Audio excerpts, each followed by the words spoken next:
In this video, I'm going to talk about how you decide on your assessment plan. So the first question is, what are you going to assess? And that's a decision you have to make. We've talked about a lot of different assessment techniques, and it'd be natural to be overwhelmed by all the choices. But if your library director comes to you and says, you took this course, now what are we going to assess for library instruction? What are you going to say? A few tips. Number one is you want to focus on the outcomes of an assessment and not on the methods. When you go to a conference or take a class like this, anywhere where you get a chance to talk to fellow librarians, you might hear about a really cool assessment technique and you think to yourself, I should totally do that at my library. But it's important to pause and ask yourself some important questions. And the first is, what will you actually learn from the assessment? What outcomes is going to be assessed, and are those important outcomes for you? You also want to think about whether the results you get from such an assessment will be actionable. I love this quote from fellow participant Dana Staton. She posted this in our week 2 discussion board. Honestly, what's the point of assessment if it isn't useful in directly helping us to modify and continually strengthen our practice? If you have feedback forms but just enter them into a system and never do anything with the data, why are you even wasting time having learners complete the forms? And then think about what obstacles are present in your environment and don't dismiss them. Think about how you can work around them or things that might mean that assessment method just won't work for you. And brainstorm your strengths. If you want to do a level 3 assessment with student artifacts, which professors do you have a good relationship with whom you could partner? I love using an impact effort matrix.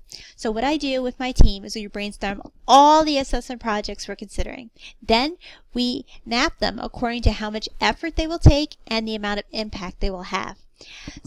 A project that has a low amount of effort won't take too much time and it's easy to accomplish. So let's say that just by myself, not my whole team, I decide I'm going to just want to get some student feedback about what's unclear, and I decide for a handful of classes to have them do a muddiest point essay. Really quick, really easy to accomplish. A high effort project would be something that will take a lot of time and a lot of resources. So an example might be you want to conduct a focus group of freshman composition faculty about their views on information literacy.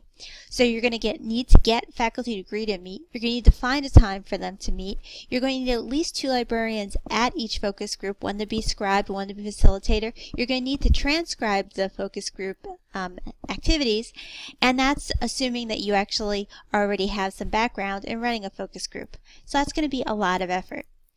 You also want to consider the impact. If something has a low impact, not much is going to change because of it. This may be a limitation of the assessment or of your environment. Let's say you assess the work of students in a program that's very small and doesn't come for library instruction much. So in our case, that might be math. Math comes in maybe one class once a year. We're probably not going to say there's a lot of impact if we study that very small cohort. It could also be environmental. You could do an assessment of your library classroom seating arrangements, but if there's never any money or political will to make changes to facilities, the impact would be low. On the other hand, if it's something is high impact, the assessment can have a dramatic change. A lot of learners will be affected, or it might have a major impact on your library instruction team. Also, it might be that not doing it could bring political pressure on you, and so that would also be a high impact factor to consider. So after you've brainstormed all of your items and then you put them into the little grid. And if something is high impact, low effort, that's called quick wins. These are low hanging fruit and you should eat as much of that fruit as you can. High impact, high effort, those are major projects. Do your homework before committing to these, and you shouldn't have more than 1 or 2 going on personally. Low impact, low effort, on this chart called fill-ins. You could do these as time permits, but there's no real pressure because there's no real harm if they slip through the cracks. Low impact, high effort, danger, the hard slog is it called on this chart. Avoid these whenever possible. Sometimes politically you can't, but at least you can throttle your psychic energy if you know the project is in this category. A few examples. Here's an example of a quick win that we have done at Radford University. That's the observational assessment case study you watched last week. And that was where we used observational assessment reflections and collected the worksheets, and then we made changes to our web evaluation workshop based on that. We did a sample size, so each librarian only did it 3 times. That was totally manageable. And then it had a big impact on how we teach a popular workshop. And we were able to use the assessment right away. So high impact, low effort.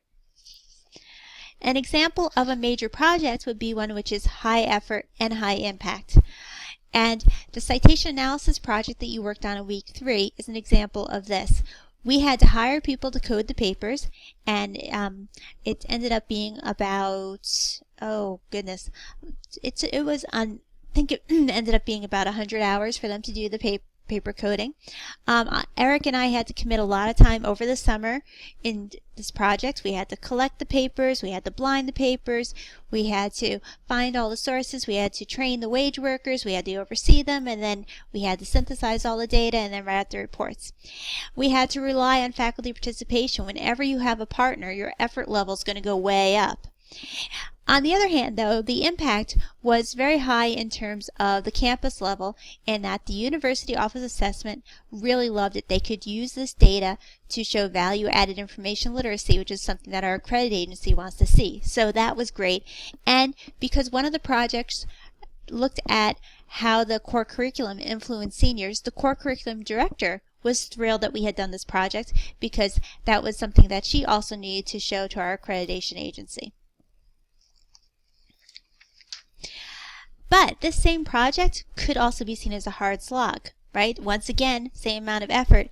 And yet when we reported to the departments that actually participated, 5 of the 6 departments made no changes. In fact, 3 of the 6 departments didn't even want to meet with us to talk about the changes. They were kind enough to give me their student papers, but nothing changed based on it. And nothing in library instruction changed based on it. That was just, no changes were made. So that, if I view it in that way, it becomes more of a hard slog and less of a major project. So if we go back to the videos that Eric made at the very beginning of the class, think about, what do you want to know? What will you do with the information? And then think about your environment. And all these things are environmentally sensitive. What worked and didn't work for us does not necessarily translate to what will work and won't work for you on your campus. The better you know your students, your faculty, your colleagues, and your campus, the better equipped you'll be to make solid decisions about assessment.